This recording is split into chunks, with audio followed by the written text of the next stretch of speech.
Jika kita berbicara mengenai satu persamaan yang dapat merubah peradaban umat manusia, maka persamaan tersebut adalah persamaan Maxwell.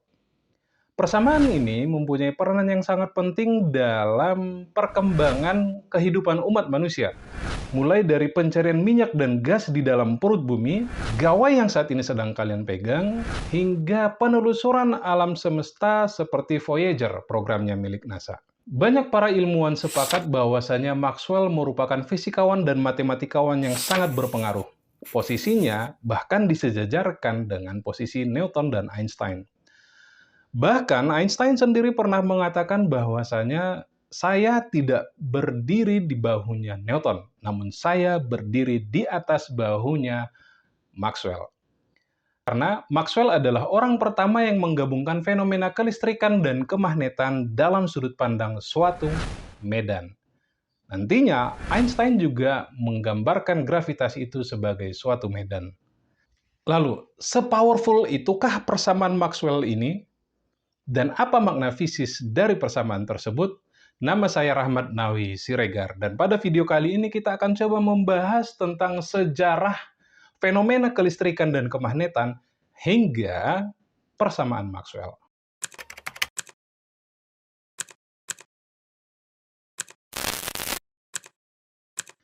Dahulu kala, banyak fisikawan menganggap bahwasanya dua buah benda yang terpisah hanya akan berinteraksi melalui yang disebut dengan gaya.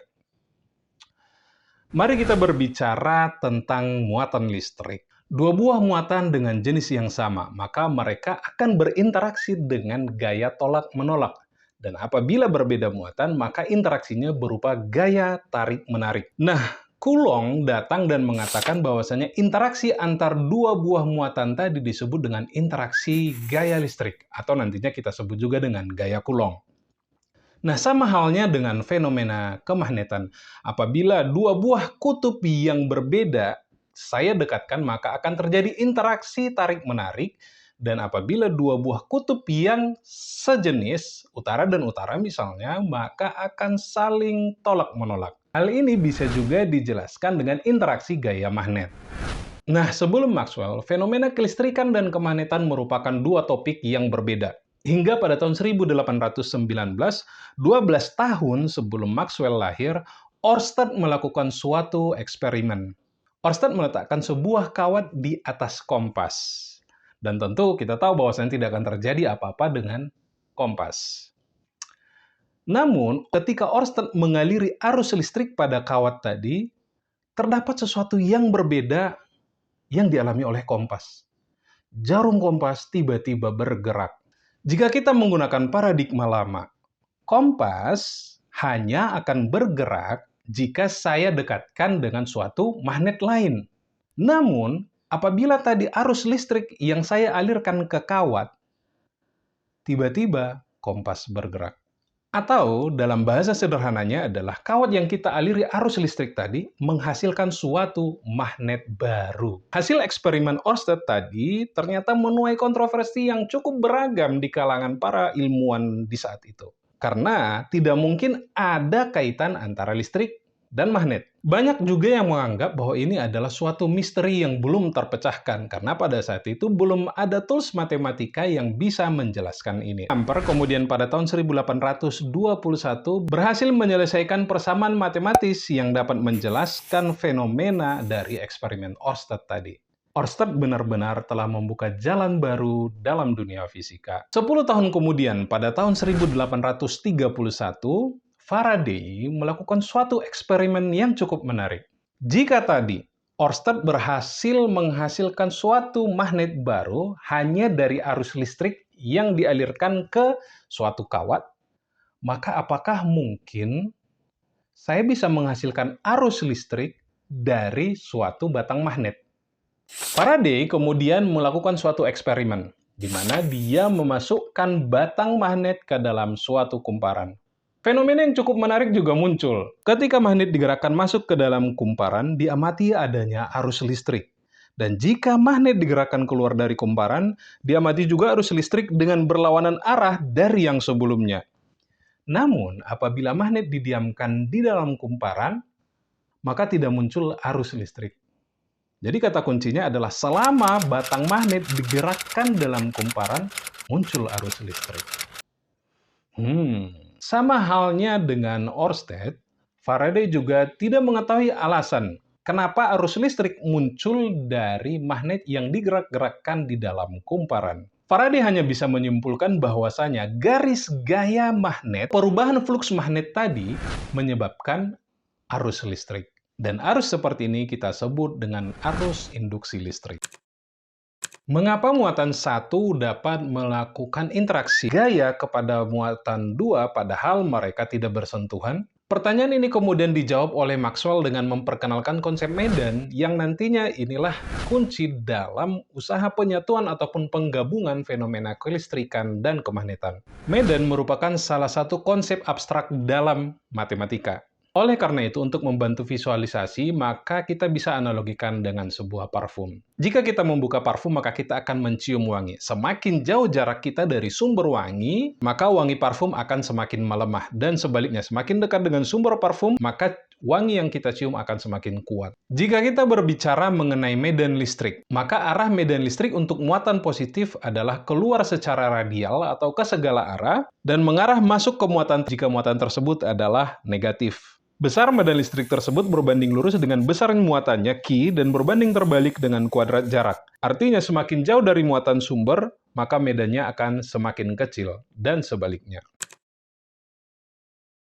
Secara sederhana, persamaan Maxwell terdiri dari 4 buah persamaan yang menunjukkan hubungan yang sangat erat antara kelistrikan dan magnet atau elektromagnet. Maxwell adalah orang pertama yang mengaitkan kedua fenomena ini dengan menggunakan konsep medan tadi. Medan listrik yang kita simbolkan dengan E dan medan magnet yang disimbolkan dengan B. Terdapat 2 buah operator dalam persamaan Maxwell. Nabla atau segitiga terbalik ini, nabla dot disebut dengan divergensi, dan nabla cross atau bisa kita baca dengan rotasi. Kita tidak akan membahas terlalu panjang tentang operator nabla ini. Mari kita langsung masuk ke dalam inti dari persamaan Maxwell.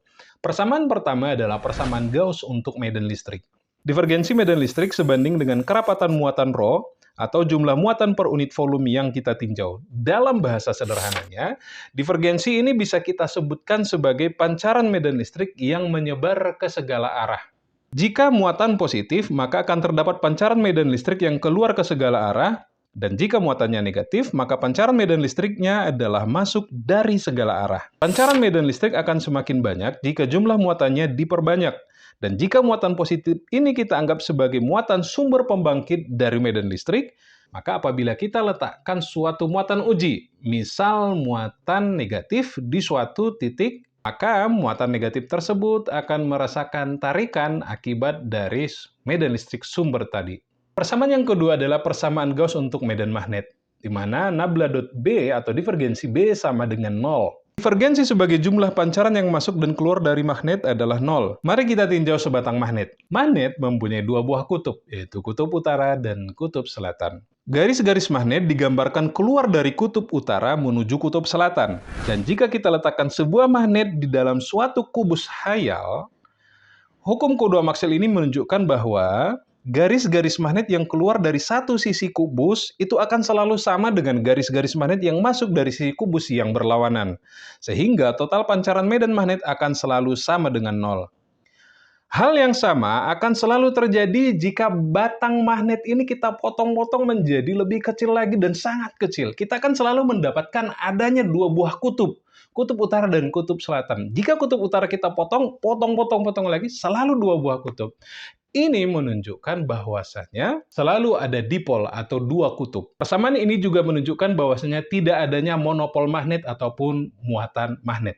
Berbeda dengan muatan listrik tadi. Tentu terkait monopol magnet ini akan panjang penjelasannya dan kita fokuskan di sini dulu.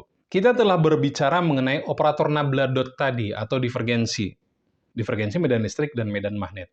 Selanjutnya kita akan berbicara mengenai operator nabla cross atau rotasi untuk medan listrik dan medan magnet. Persamaan ketiga adalah persamaan Faraday, di mana rotasi medan listrik yang dihasilkan dari perubahan medan magnet dengan tanda negatif merujuk pada hukum Lenz. Persamaan Faraday ini pada dasarnya menunjukkan bahwasanya jika kita menggerakkan sebuah batang magnet, sebagaimana tadi dijelaskan dalam eksperimen Faraday, maka kita akan menghasilkan suatu medan listrik. Do B per do T di sini menunjukkan adanya perubahan medan magnet, atau dalam bahasa sederhananya adalah magnetnya bergerak. Persamaan yang terakhir adalah persamaan ampere yang dikoreksi oleh Maxwell. Persamaan inilah yang menjadi terobosan Maxwell dan menjadi dasar dalam unifikasi listrik dan magnet. Jadi jika kita telusuri sejarah, banyak manusia yang terinspirasi dengan konsep simetris, tidak lepas dengan para fisikawan. Jika tadi perubahan medan magnet bisa menghasilkan arus listrik, apakah perubahan medan listrik bisa menghasilkan medan magnet? Jika kita merujuk pada persamaan ampere tadi, B sama dengan mu 0 J, dengan J adalah arus perpindahan, di sini kita tidak menemukan adanya kaitannya dengan medan listrik. Inilah nantinya yang menjadi jalan Maxwell untuk melakukan penyatuan atau unifikasi kelistrikan dan kemagnetan. Jadi, secara matematis ternyata Maxwell menemukan adanya inkonsistensi dari persamaan ampere tadi.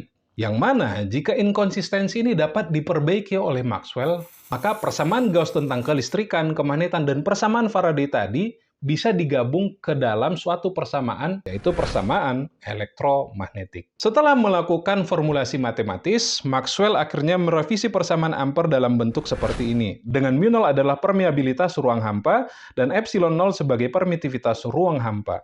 Jadi, secara sederhana, artifisis dari persamaan ampere yang dikoreksi oleh Maxwell ini adalah medan magnet dapat dihasilkan dari perubahan medan listrik dan arus perpindahan listrik. Dengan persamaan ini, maka akhirnya Maxwell dapat menyatukan fenomena kelistrikan dan kemagnetan. Perubahan medan magnet menghasilkan medan listrik, dan perubahan medan listrik menghasilkan medan magnet. Sekarang mari kita lakukan suatu percobaan ataupun eksperimen di dalam pikiran kita. Jika saya mempunyai suatu muatan, dan muatan tersebut saya gerakkan, maka muatan yang bergerak akan menghasilkan arus listrik. Jika muatan ini terus bergerak, maka akan selalu muncul perubahan medan listriknya. Sesuai dengan persamaan Maxwell tadi, perubahan medan listrik akan menghasilkan medan magnet. Kita sebut ini adalah perubahan medan listrik 1 dan perubahan medan magnet 1. Selama bergerak terus, perubahan medan magnet 1 akan menghasilkan apa? Ya, perubahan medan listrik 2. Dan perubahan medan listrik 2 akan menghasilkan perubahan medan magnet 2. Dan seterusnya, dan seterusnya. Saya selalu menemukan adanya pasangan medan listrik dan medan magnet yang saling tegak lurus. Dan tanpa kita sadari, dalam pikiran kita baru saja menghasilkan suatu gelombang yang merambat. Dan gelombang ini kita sebut dengan gelombang elektromagnetik. Lalu kemudian kita bertanya, seberapa cepat gelombang elektromagnetik yang kita hasilkan tadi? Bermodalkan persamaan Maxwell, maka kita dapat menghitung kecepatan gelombang elektromagnetik tadi. Ya, 3 kali 10 pangkat 8 meter per detik. Kecepatan cahaya. Sampai jumpa di video saya selanjutnya.